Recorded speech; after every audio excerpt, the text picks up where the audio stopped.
Mohon maaf kalau bunda dilepasin begitu aja, dibuat enak, dibuat santai, dibuat tenang, dibuat kayaknya nggak ada masalah. Bunda lupa sama Allah, itulah musibah yang sebenarnya. Tapi kan Ustadz kadang-kadang tekuat, kumaha atunya, atuh maut we tekuat mah. Tekuat. La yukallifullahu nafsan illa usaha. Allah nggak akan mungkin nguji kita di luar batas kemampuan kita. Jadi itu rumusnya dibalik-balikin gitu. Jadi kalau bunda lagi ngomong sama suami, kan mohon maaf ya, mungkin kondisi lagi sulit, kadang-kadang curhat, ayah ini kia-kia teh ngirup teh ayahnya, ayahnya meni susah teh, cek suami teh, oh nyahmanya, ini meni asa kia hirup tehnya, yuk kita pergi ke mana, ke Kali Cikeas, naon orang pali dua ayahnya. Jadi putus asa weh kita teh hidup teh, karena kita nggak tahu rumusnya. Tapi kalau kita makin yakin rumusnya, makin ngerti rumusnya, bilang ketika si ayah ngeluh, mah ayah teh sekarang gajinya nggak full kayak dulu, biasa 5 juta, ayah nama 500. Kumaha ayah kumaha. Kita tuh ada sopea kan ya, awalnya ada bijak gitunya, ada bijak. Pasti bilang 500, kela-kela ayah ulang ini ngomong naon dia teh kumaha. Biasanya 5 juta, akhirnya 500. Lamun bunda yang gak yakin, kira-kira apa jawabannya? Ayah, kamu mikir gak? Kan kita tuh punya cicilan panci 300, cicilan lomari nucan kabayar kamari kan ayah 400, can beas, can budak orang kan SPP tiap bulan mayar 500 mahi kana naon atuh. Kira-kira begitu jawabannya. Kalau yang nggak ada iman, kalau nggak yakin sama Allah, betul apa enggak? Suami digituin, kira-kira apa jawabannya? Ya, tidak bapak gak ngerti, bapak gak ngitung, mustahil ngitung bapak mendingan kena corona weh. Ujungnya jadi stres, imun berkurang, jadi pabaliut hurufnya, bener deh? Iya nggak kira-kira? Coba kalau bunda begini jawabannya, bun, ayah teh biasa 500.000, biasa 5 juta, ayo nama seberapa? 500. Bunda gini jawabannya, Masya Allah ayah, peluk suami bunda teh, set,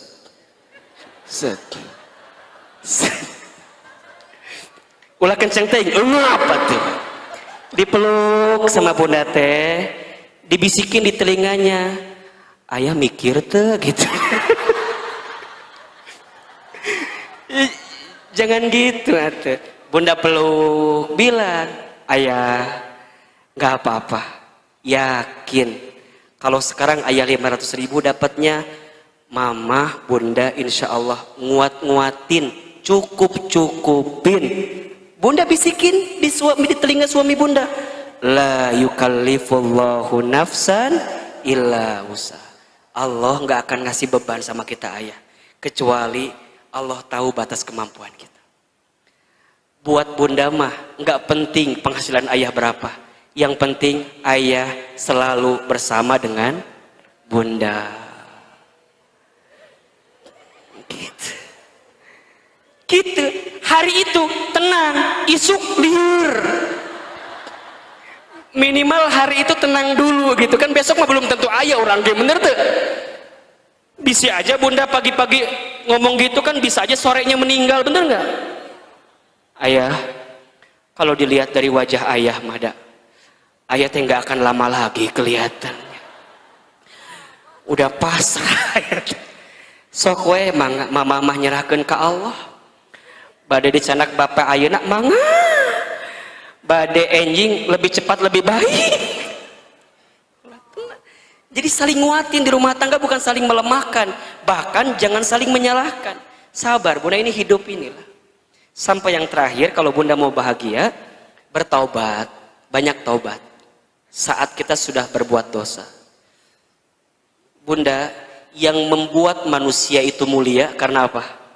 Karena manusia bertaubat. Iblis kenapa hina?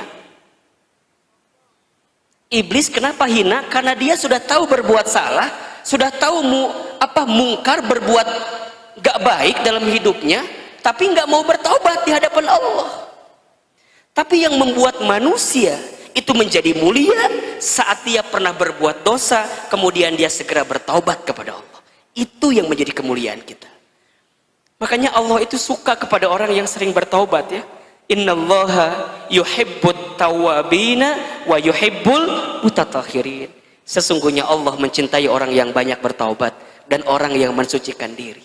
Udah bunda, jangan sibuk dengan aib orang lain, jangan sibuk dengan kesalahan orang lain, sibuklah dengan aib kita, karena aib kita juga jauh lebih banyak daripada aib orang lain. Banyak nangis sama Allah, banyak mohon ampun, istighfar, dikit-dikit istighfar, astagfirullah. Kalau bunda dapat kesulitan nih, kalimat pertamanya ya tentu innalillah, kemudian alhamdulillah, boleh jadi juga astagfirullah, ya Allah banyak dosa ya Allah. Makanya kalau ada orang yang ngajak ngegosip, ngajak ngegibah, dia nggak mau. Ece Ida nges poho ka Ida teh diingetkeun deui Ida, jadi kadieu nyambung deui Ida teh. Misalnya ada yang ngajak ngobrol, Ida kadieu naon apa tuh cetuti, naon gitu cetuti maknya suamina bawa mobil baru, dan cetuti mah sama aku suaminya teh sama kerjaanna teh, satu kantor bareng, satu divisi bareng. Nah hanya suaminya cetuti mah boga mobil anyar, dan suami aku mah enggak. Dan cek aku mah nya Ida, contohna teh kieu, cek aku mah suami cetuti teh korupsi. So bunda, kalau ada yang ngajak ngegibah seneng gak kira-kira? Bohong. Kadang-kadang kita mah suka ngomporin bunda. Kalau dia sudah ngomong cerita, eta bener cemomon. Jadi nu cerita teh cemomon tadi ka urang teh nya. Kan Cik Ida nu dicaritakeun, nu ngomong saha? Cemomon. Cek Cik Ida teh, cemomon eta bener. Pantesan, da aku mah kemarin teh lihat suami cetuti teh bareng sama perempuan nggak tahu siapa. Rambutnya teh panjang gitu. Pas aku lihat belakang teh rada bolong gitu. Jadi cerita kemana-mana cerita. Kadang-kadang kita mah ngomporin. Kita teh malu sebenarnya bunda sama Allah kudu nama. Meureun cetuti nggak tahu kita omongin. Betul apa enggak? Tapi Allah tahu nggak kira-kira? Tahu. Jadi gimana kalau ada orang yang ngajak ngegosip, ngajak ngegibah, bunda langsung ulah gitu, sok sing tarik.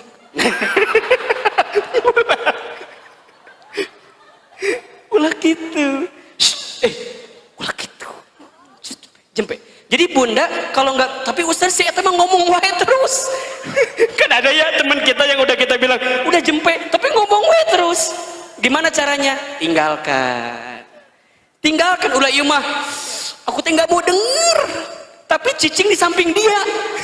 Tidak mau bisa. Tetap wae kedengeran. Kita udah begini nih. Aku mah cemamon, aku mah nggak mau denger. Nggak takut aku mah. Kieu. Tapi nggak pindah-pindah, tetap wae kedengeran. Betul apa enggak? Tinggalkan. Biasakan untuk menghindari sesuatu yang sia-sia bunda. Itu mah udah sia-sia ya, dosa lagi. Gibah itu tahu bunda dosanya apa? Seperti memakan bangkai saudaranya. Bayangkan ke bunda. Dan begitu banyak perempuan, mohon maaf ya, begitu banyak perempuan yang celaka, kemudian dia masuk ke dalam api neraka karena apa? Karena lisannya, karena kemaluannya. Makanya aduh, pelan-pelan, bukan pelan-pelan, jempewe gitu. Pelan-pelan, kalau mau ngomong juga dia mikir-mikir, ini benar nggak ya? Ini salah nggak ya? Gitu. Jadi dipikir-pikir dalam dirinya itu. Karena dia nggak mau, kalau kesalahan sama Allah ya, bertaubat, minta ampun, oke. Tapi mohon maaf bunda, kalau ada kesalahan kepada sesama manusia, Apa yang bisa kita lakukan? Minta maaf. Kalau kemudian dia nggak ridho, bagaimana keadaannya? Jadi hati-hati menjaga perasaan orang lain itu. Islam ini hadir. Baginda Nabi itu diutus. Di antara banyak tujuannya, salah satunya apa? Innama bu'istu liutammima makarimal akhlak. Sesungguhnya aku diutus, kata baginda Nabi, untuk menyempurnakan akhlak. Berarti bunda teh, kalau ilmunya makin banyak, ngajinya makin rajin, ibadahnya makin baik, maka tercermin pada apa? Akhlaknya makin baik. Bicaranya yang baik-baik, ngedengar sesuatu yang baik-baik, melangkah kepada sesuatu yang baik-baik, gitu. Maka dosa kita tuh banyak banget ya, banyak kayak kira-kira, banyak banget. Selama Allah berikan kesempatan hidup, yuk perbanyak bertaubat. Insya Allah kalau 3 kunci ini bunda pegang, bersyukur ketika dikasih nikmat, bersabar ketika ditimpa musibah, bertaubat dengan dosa dan kesalahan, insya Allah kita akan mendapatkan kebahagiaan. Apa yang kita idamkan kebahagiaannya? 2 kan? Rabbana atina fid dunya hasanah wa fil akhirati hasanah wa qina azabannar. Kita ini pengen baik di dunia, pengen baik di akhirat, dan kita dijauhkan dari siksa api neraka. Bunda yang dirahmati Allah, itu baru pendahuluan ya. Itu baru prolog kajian kita. Hari ini kita akan bicara tentang meyakinkan hati ya. Bunda, ada 5 mindset, mungkin saya bilangnya mindset ya. Mindset itu pola pikir yang harus bunda tanamkan di hati agar kita semakin yakin menjalani hidup ini untuk menyandarkan sepenuhnya hanya kepada siapa? Allah. Sebelum saya bahas 5 mindset itu apa saja, saya ingin mulai dari satu keadaan yang membuat hidup kita terasa sulit. Penyebabnya adalah karena terlalu bersandar kepada selain Allah. Saya ulangi ya. Yang membuat hidup kita terasa sulit, terasa berat, karena terlalu bersandar kepada selain Allah. Itu faktor penyebabnya. Seorang istri ketika terlalu bersandar kepada suami, maka siap-siap dia akan mendapatkan kekecewaan dalam hidupnya. Ketika kapan? Ketika keberadaan suaminya tidak sesuai dengan apa yang diharapkannya. Kecewa nggak kira-kira? Kecewa. Kalau sudah kecewa, merasa berat nggak? Merasa berat. Orang tua punya anak. Kalau orang tua terlalu bersandar kepada seorang anak, ketika anaknya tidak sesuai dengan harapannya, maka siap-siap orang tua itu akan dibuat apa? Kecewa. Kalau sudah kecewa, maka hidupnya akan terasa berat. Seseorang yang bekerja di perusahaan terlalu bersandar ke tempat bekerja di perusahaannya itu, siap-siap dia akan apa? Kecewa. Ketika kapan?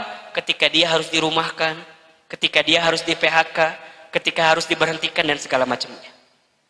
Bunda punya bisnis, terlalu bersandar kepada bisnis usaha kita. Ketika kondisinya berubah, bisnis usaha kita berubah, kemudian kita kecewa, maka kita akan terasa sulit menjalani hidup. Alasannya apa? Karena terlalu bersandar kepada bisnis usaha kita. Maka jawabannya, kalau bunda hidupnya ingin ringan, ingin tenang, ingin nikmat, belajarlah untuk menyandarkan semua kehidupan kita hanya kepada siapa? Allah. Pertanyaannya adalah, banyak di antara kita yang percaya kepada Allah, tapi sedikit di antara kita yang mempercayakan hidupnya kepada Allah. Ya enggak? Kalau ditanya, yakin gak sama Allah? Yakin, tapi gitu deh, gelisah lagi, ngeluh lagi. Betul nggak? Nah, bagaimana caranya, mindset apa atau keyakinan hati apa yang perlu ditanamkan dalam diri kita agar semakin yakin dengan Allah? Saya mengambil mindset hidup ini dari mindsetnya Nabi Ibrahim alaihissalam. Bunda, Nabi Ibrahim itu seorang nabi yang Masya Allah ya, disebut dengan bapaknya para nabi gitu ya, yang ketauhidannya, yang keimanannya, yang keikhlasannya, Allahu Akbar. Bunda barangkali sudah sangat mengetahuinya karena seringkali diceritakan oleh para guru-guru kita. Nabi Ibrahim ujiannya Allahu Akbar, begitu besar kan? Tapi apa yang membuat Nabi Ibrahim kuat menjalani hidup?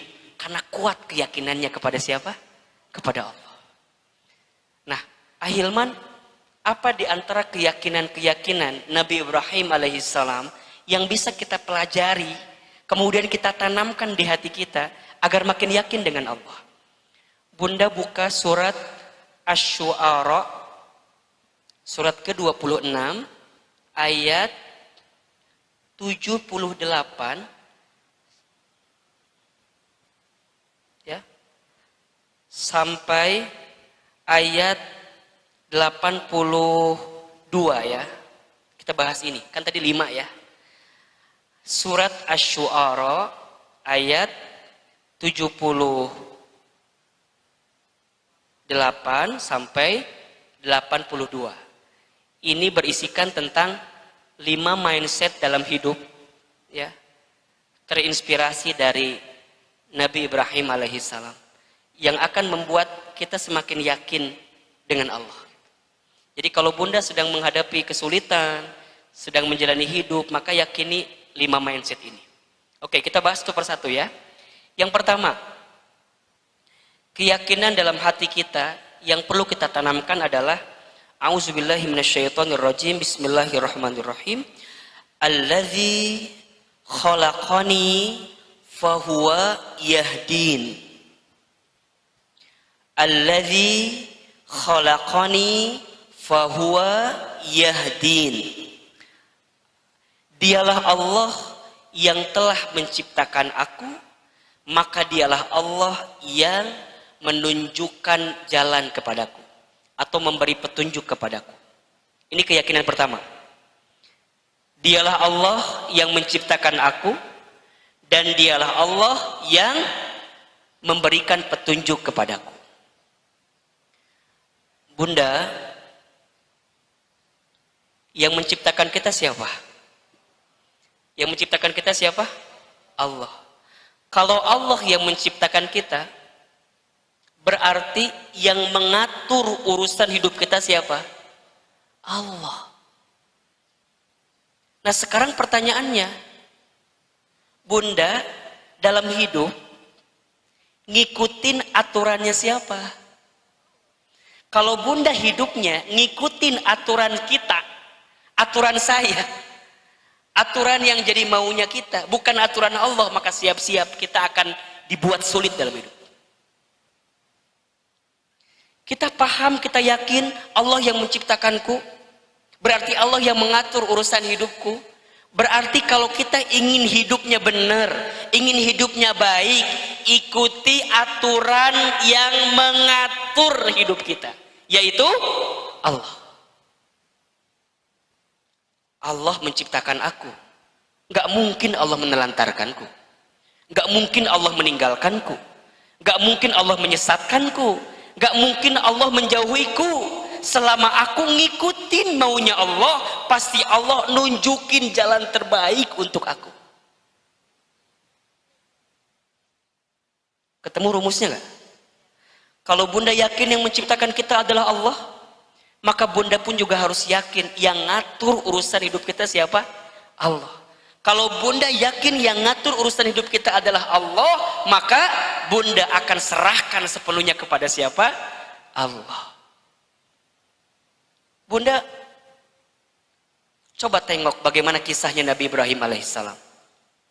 Ketika Nabi Ibrahim alaihissalam menikah dengan Hajar, kemudian punya seorang anak bernama Ismail, oleh Allah diperintahkan untuk dibawa ke sebuah tempat ya, biwadin ghairi di jara'in, tempatnya tempat yang tandus, bahkan tidak ada tumbuhan yang tumbuh di sana, tidak ada hewan yang tinggal di sana, tidak ada manusia yang berkeliaran hidup di sana, tidak, dibawa ke tempat yang begitu jauh. Sampai kemudian udah sampai di lokasi itu, Nabi Ibrahim diperintahkan oleh Allah untuk meninggalkan Hajar bersama Ismail. Kebayang nggak keadaannya? Dari satu tempat dibawa ke tempat yang begitu rumit luar biasa. Dibawa. Udah sampai di lokasi disuruh apa? Meninggalkan.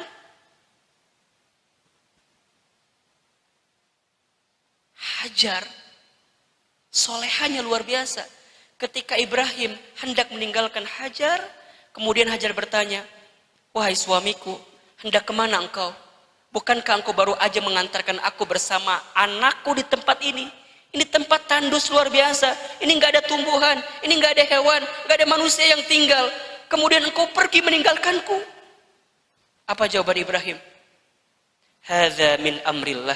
Ini perintah Allah. Apa jawaban Hajar? "Jika ini perintah Allah, sami'na wa ata'na." Aku dengar, aku taat, silakan engkau pergi. Tapi ada satu permintaan. Ketika engkau pergi, jangan menolehkan wajahmu kepadaku. Karena aku tidak ingin melihat wajahmu menangis, sehingga membuat aku sedih ditinggal oleh dirimu. Allahu Akbar, Ibrahim pergi bunda. Kemudian Hajar bersama Ismail di situ. Singkat cerita perbekalan habis kan. Kemudian Ismail menangis karena kehausan. Ketika Hajar ingin memberikan air susunya, tapi apa yang terjadi? Air susunya ternyata tidak keluar kan? Maka Hajar kemudian mencarilah air. Dari mana? Disebutlah dari Bukit Sofa. Kemudian dia berjalan. Kemudian lihat seakan-akan ada air di situ. Maka berangkatlah ke Marwa, disebutkan begitu. Ternyata sampai di Marwa itu bukan air yang tadi, ternyata Fata Morgana gitu. Seakan-akan air padahal bukan. Tapi Hajar nggak sampai di situ, balik lagi ke Sofa, balik lagi ke Marwa, balik lagi ke Sofa. Berapa kali disebutkan? 7 kali bolak-balik di situ, tidak menemukan air. Kan begitu? Sampai kemudian air ditemukan di dekat kakinya daripada Ismail putranya. Pertanyaan saya adalah, kenapa Ibrahim begitu luar biasa untuk melakukan keadaan seperti itu? Meninggalkan istrinya, meninggalkan putranya, meninggalkan keadaannya, karena ini tahu perintah Allah, mengikuti maunya Allah. Karena Ibrahim alaihissalam yakin Allah yang menciptakanku, maka Allah juga yang memberikan petunjuk kepadaku. Tidak mungkin sesuatu yang ditunjukkan oleh Allah menyesatkan dalam hidupku. Maka mindset pertama yang harus bunda yakinkan di hati, alladzi khalaqani fahuwa yahdin. Allah yang menciptakanku, maka Allah lah yang memberikan petunjuk kepadaku. Jelas nggak kira-kira? Kalau Allah yang nyiptain kita, Allah yang ngatur hidup kita, maka tugas kita adalah ikutin aturan Allah. Ikutin apa? Aturan Allah. Gampangnya beginilah, mungkin analogi sederhananya, bunda main bola, yang jadi penengah apa? Wasit. Yang jadi penengah wasit nih, yang mengatur pertandingan wasit. Kalau masing-masing yang main bola itu, mohon maaf bunda, punya aturan masing-masing, kacau nggak kira-kira? Kacau. Contoh misalnya, yang tim A menyebutkan asal gol pakai tangan juga nggak masalah. Tapi yang B ngikutin aturan yang biasa, harus pakai kaki. Dan nggak boleh pakai tangan, handsball itu namanya. Dua-duanya nggak sepakat, beda aturannya. Berantem gak kira-kira? Berantem, saya tanya. 10-0, yang menang yang mana? Kita akan bilang yang 10 yang menang. Belum tentu. Karena barangkali yang tim selanjutnya, dia nggak menyebut menang karena yang tim A tadi, yang tim B bilang nggak menang, kalah. Karena tim A masukinnya pakai tangan semua. Diambil bolanya, dimasukin semua pakai tangan. 10-0, iya. Skornya 10, tapi cara ngegolinnya beda dengan apa yang diinginkan. Sesuai dengan aturan. Beda nggak kira-kira? Beda. Gak sah. Sama kayak kita hidup. Kalau kita hidup nggak ngikutin aturan Allah, maka sehebat apapun kita, pasti kita nggak akan dibuat bahagia menjalani kehidupan. Maka yang pertama, kalau bunda sedang menjalani hidup, alladzi khalaqani fahuwa yahdin. Dialah Allah yang menciptakanku, begitupun juga Allah yang menunjukkan jalan kepadaku. Yang kedua, mindsetnya adalah walladzi huwa yut'imuni wa yasqin. Dialah Allah yang memberi makan dan minum kepadaku. Nih kata Nabi Ibrahim alaihissalam. Dialah Allah yang memberi makan dan memberi minum kepadaku. Maknanya apa? Ini lebih kepada pola pikir kita tentang rezeki dalam kehidupan kita. Bunda, rezeki itu sudah dijamin oleh Allah. Selama kita hidup dan kita bergerak dalam hidup itu, maka Allah sudah menjamin rezeki kita. Begitu banyak di antara kita yang seringkali gelisah dengan rezeki. Betul apa enggak? Padahal perhatikan ayat ini. Walladzi huwa yut'imuni wa yasqin. Dialah Allah yang memberikan makan kepadaku dan dialah Allah yang memberikan minum kepadaku. Bunda, jangan pernah khawatir tentang rezeki. Karena rezeki sudah tertakar, tak mungkin tertukar. Yang perlu kita khawatirkan adalah rezeki kita ini berkah atau tidak. Itu yang penting. Saya ulangi ya. Jangan pernah khawatir tentang rezeki. Jumlahnya, banyaknya, kadarnya, takarannya sudah yang ngatur. Siapa? Allah. Tugas kita apa? Ikhtiar yang terbaik. Termasuk ikhtiar terbaik itu hanya fokus dengan yang berkah, yang halal, yang baik, rezeki dalam kehidupan.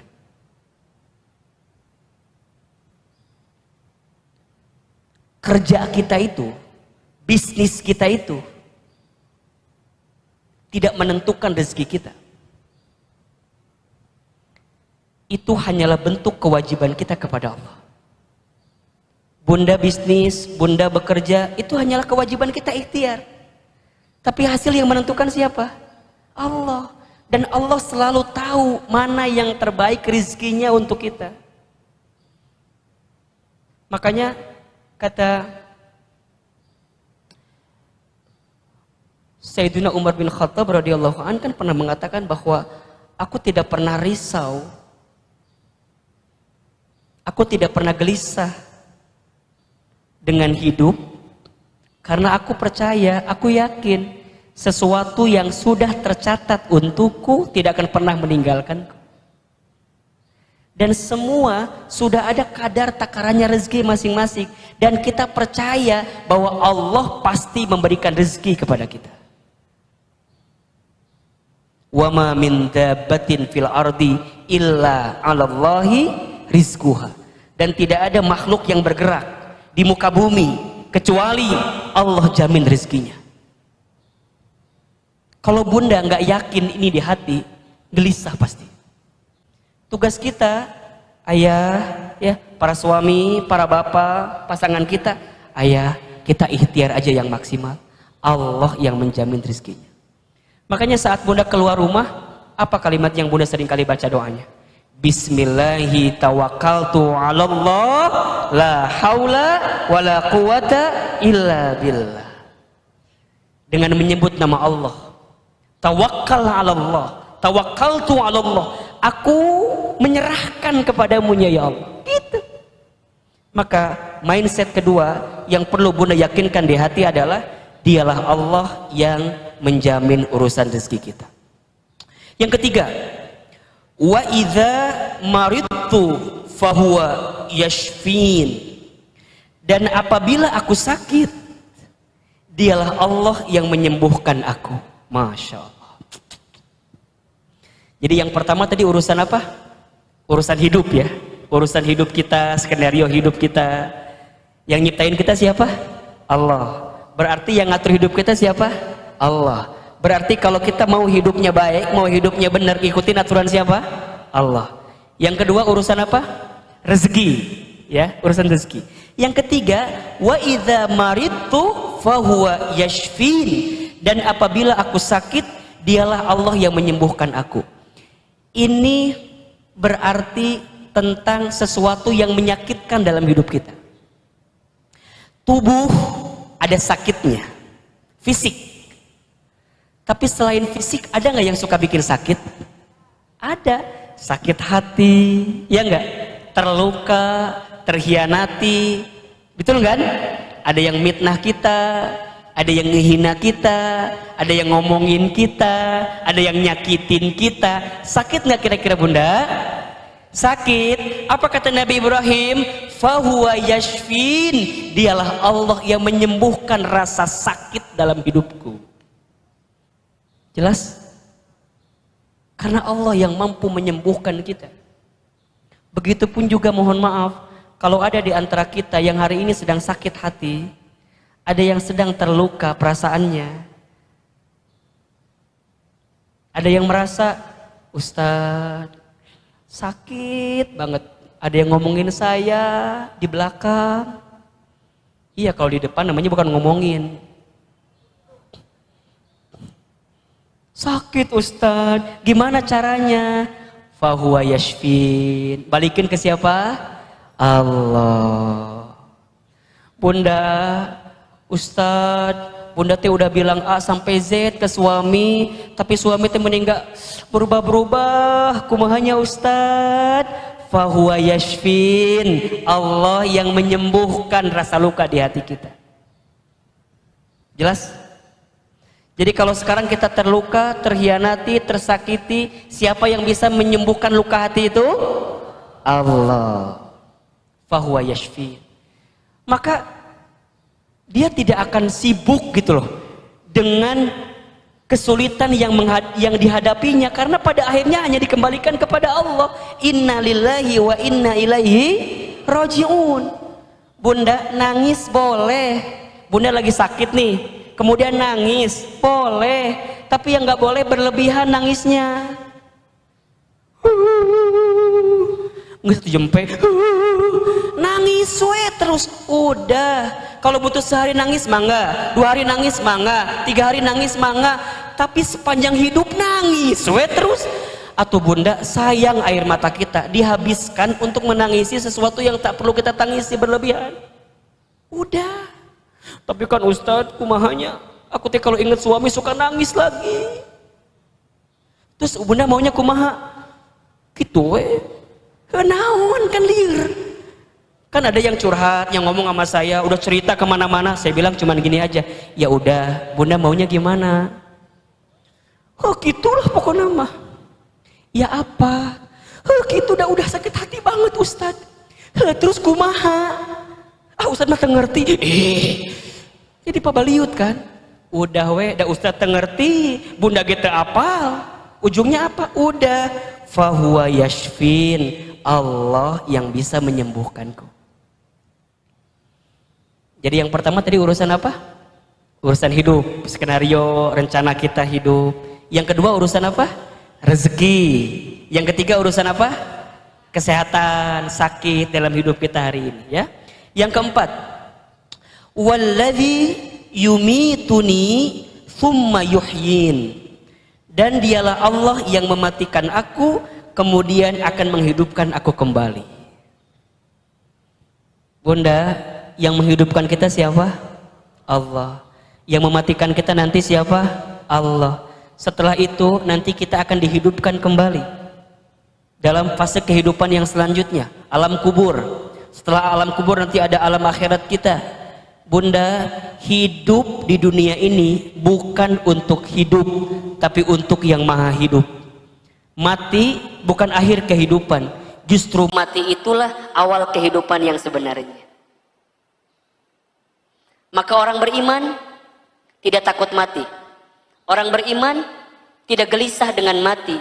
Justru orang beriman menjadikan setiap waktunya persiapan-persiapan terbaik untuk mempersiapkan bekal terbaik menuju kematiannya. Dan dia tahu bahwa hidup di dunia ini bukan kekal, hanya sementara. Kaya sementara, miskin sementara, sehat sementara, sakit sementara, cantik sementara, kurang cantik sementara, hari ini kuat sementara, besok lemah sementara. Suami kita kenapa jadi berubah lihatnya? Keluarga kita sementara, Bunda, sementara. Makanya jangan cinta berlebihan, jangan benci berlebihan, karena semua hanya sementara. Kullu man 'alaiha fan. Setiap manusia yang hidup di dunia, apapun yang menyertainya, fana. Bunda, hari ini jag-jag waringkas sehat sementara, jangan sombong. Bunda, kita yang hari ini sedang terluka, terhianati, tersakiti, jangan putus asa, sementara, biasa aja. Bunda kalau paham nih konsep ini, memandang sesuatu biasa aja. Ada orang yang dikayakan dalam hartanya, biasa aja. Allah cuma nitipin harta aja sama dia. Gak akan, ih, ya Allah, beri. Sementara. Bunda, adik kakak kan nggak sama semua ya. Ada kakak, mungkin kakak kita lebih rezekinya, adik kita lebih rezekinya. Bunda nggak akan iri, nggak akan sirik sama adik kita, kakak kita, karena semua hanya sementara. Jadi nggak akan silau dengan kehidupan dunia ini, karena kehidupan dunia ini hanyalah sementara. Pada akhirnya kita semua akan mati. Kan begitu? Orang kaya, orang miskin, raja-raja, rakyat biasa, yang di belakang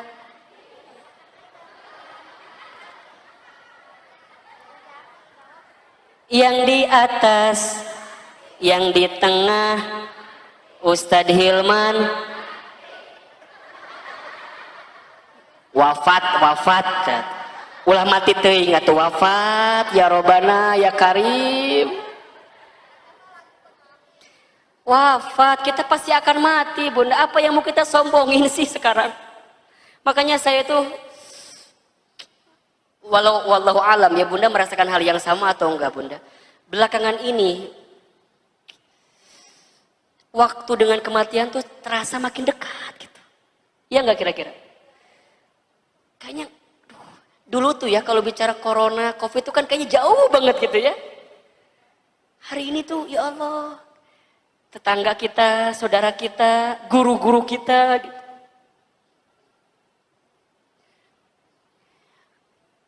Kadang ya, yang membuat saya itu sering mudah menangis, yang sedih itu kita tuh sadar ya Bunda, belum banyak bekal gitu untuk pulang gitu. Ya enggak kira-kira? Waktu Allahu yarham al-maghfurlah Syekh Ali wafat, itu kan saya lagi ngisi kajian di Masjid Az-Zikra gitu ya. Ada yang hadir waktu itu? Lagi ngisi, tiba-tiba dapat kabar beliau wafat gitu. Saya langsung tidak bisa berkata apa-apa gitu Bunda. Langsung diam, langsung Kita tutup dengan doa, selesai. Kalau orang yang sudah banyak amalnya gitu ya, bekal kebaikannya banyak, tentu kematian itu adalah sesuatu yang dirindukan gitu.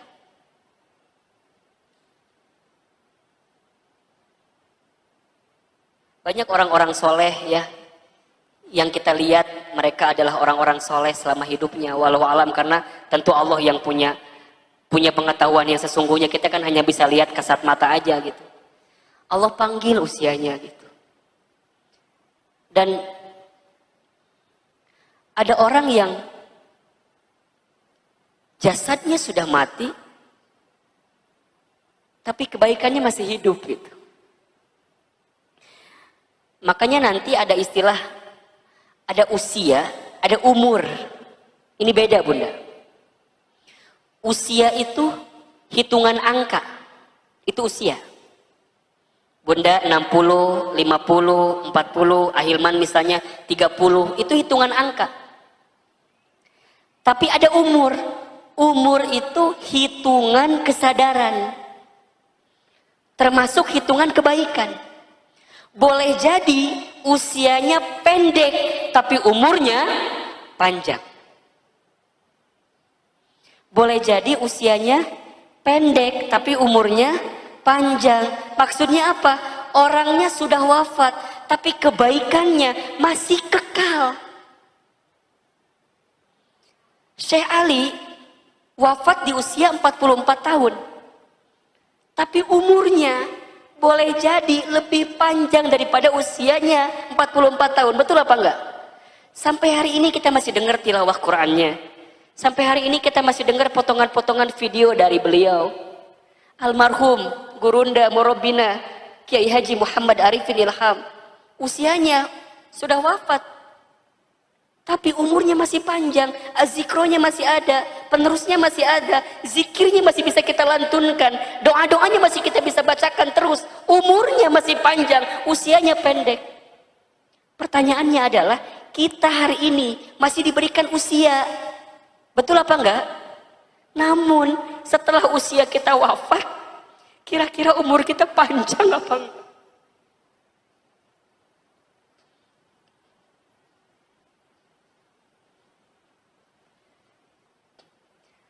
Maka tiada sikap yang dimiliki oleh mereka orang beriman kecuali setiap harinya adalah ingatan-ingatan tentang kematian. Makanya kata Nabi SAW, mukmin yang cerdas itu adalah dia yang paling banyak ingat tentang mati dan mempersiapkan kematiannya. Jadi siapin bekal banyak-banyak.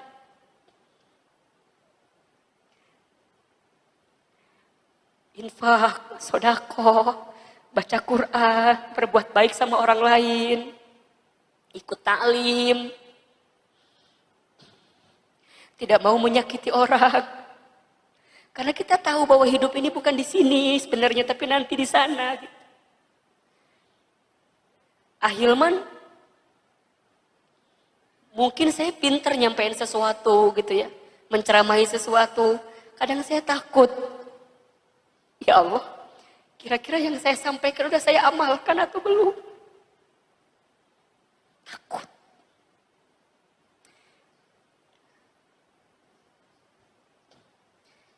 Makanya mindset yang kelima, Bunda perhatikan. Walladzi atma'u ayyaghfirali khati'ati yaumaddin. Walladzi atma'u ayyaghfirali khati'ati yaumaddin. Dialah Allah yang aku inginkan untuk mengampuni kesalahanku pada hari kiamat. Jadi begini Bunda, setelah yang keempat mindsetnya adalah Allah yang mematikan kita, Allah yang menghidupkan kita, maka yang terakhir adalah aku yakin Allah pasti mengampuni dosa-dosaku. Sebanyak apapun dosa yang pernah kita lakukan, selama kita bertaubat kepada Allah, maka Allah ampuni dosa-dosa kita. Sebelum Nyawa kita sampai di tenggorokan, Bunda. Kan itu batas ujungnya. Sebelum nyawa kita sampai di ghar-ghar, di tenggorokan ini. Selama kita bertobat dari sebanyak dan sebesar apapun dosa kita, pasti Allah akan ampuni dosa-dosa kita. Makanya Bunda yang dirahmati Allah, jangan mudah menghakimi tentang orang lain. Karena selama dia hidup, dia masih punya harapan untuk apa? Bertaubat dan menjadi orang baik. Jangan mudah menjudge, menghina, menghakimi orang lain tentang keburukannya, tentang kejahatannya, tentang kejelekannya. Tanamkan di hati kita doa terbaik, boleh jadi dia bisa berubah jadi orang baik dan kemudian wafat dalam keadaan baik. Dan kita hati-hati yang sudah merasa baik, kita merasa baik, merasa soleh, merasa aman, tapi kita lupa memohon kepada Allah. Ujungnya kita terjerumus, terpleset, balik lagi, kita berbuat dosa dan wafat saat berbuat dosa. Nauzubillahi min dzalik. Selalulah simpan kacamata rahmat dalam pandangan kita ini, Bunda, untuk melihat apapun dengan kasih sayang. Kalau Bunda hari ini melihat ada orang yang jahat, orang yang buruk, benci kejahatannya, benci keburukannya, tapi jangan benci orangnya. Karena orangnya boleh jadi bisa berubah. Betul apa enggak? Ada seseorang yang pernah hampir membunuh baginda Nabi Muhammad SAW. Pernah hampir membunuh. Tapi kemudian lihat ujung hayatnya. Seseorang ini dimakamkan di samping makam baginda Nabi Muhammad SAW. Siapa beliau? Umar bin Khattab. Ada seseorang yang pernah menjadi musuh baginda Rasul, memerangi agama. Tapi kemudian saat wafatnya disebut dengan pedangnya Allah. Siapa beliau? Sahabat Khalid bin Walid. Setiap kita ini punya harapan untuk menjadi orang baik, seburuk apapun kita di masa lalu itu. Dan kita yakinlah bahwa Allah mengampuni dosa-dosa kita. Maka jangan pernah berhenti beristighfar kepada Allah. Dosa kita banyak, Bunda. Dosa kita banyak. Ustaz, tapi gimana ya kalau dosa saya banyak, kira-kira Allah akan ampuni dosa saya enggak ya? Karena banyak banget dosa saya. Pasti selama kita bertobat. Surat Az-Zumar ayat 53. Qul ya ibadiyalladzina asrafu ala anfusihim la taqnatu min rahmatillah. Innallaha yaghfirudz dzunuba jami'an. Wahai hamba-hambaku yang pernah keterlaluan berbuat kesalahan, kata Allah. Jangan pernah putus asa dengan rahmat Allah. Selama engkau minta ampun, selama engkau bertobat, selama engkau memperbaiki diri, sesungguhnya Allah akan mengampuni dosa-dosa kalian. Jami'an, seluruhnya. Maka ayo, mulai hari ini, Bunda. Mulai hari ini. Banyak taubat sama Allah. Banyak minta ampun sama Allah. Percayalah, ampunan Allah lebih luas daripada dosa yang pernah kita lakukan. Syaratnya taubat. Ahilman, bagaimana syarat taubat yang diterima itu? Satu, ikhlas karena Allah. Tanamkan di hati, Allah yang menciptakan aku, Allah yang mengatur hidupku, Allah yang menjamin rizkiku, Allah yang menyehatkanku, Allah yang menghidupkan mematikanku. Kemudian ikhlas karena Allah. Yang kedua, menyesal kalau kita pernah berbuat dosa. Bunda, kalau ingat-ingat dosa itu nyesel. Malah ketika nyeselnya itu bisa sakit. Bisa kemudian di hati ini, ya Allah, naha dulu berbuat itu ya, naha berbuat dosa. Menyesal, syarat taubat. Yang ketiga, berhenti, tinggalkan. Berhenti, tinggalkan. Udah, cukup. Dan yang keempat, komitmen untuk mengisi hari-hari ke depan dengan apa? Kebaikan. Satu apa tadi? Ikhlas. Dua, nyesel. Tiga, berhenti, tinggalkan. Empat, komitmen dengan kebaikan. Taubatan nasuha. Kalau belum, berarti gimana? Taubatnya belum serius. Ustadz, gimana kalau kami sudah bertobat, bikin dosa lagi? Gimana berarti? Taubat lagi. Bikin dosa lagi. Taubat lagi. Bikin dosa lagi, tobat lagi, bikin dosa lagi, mati.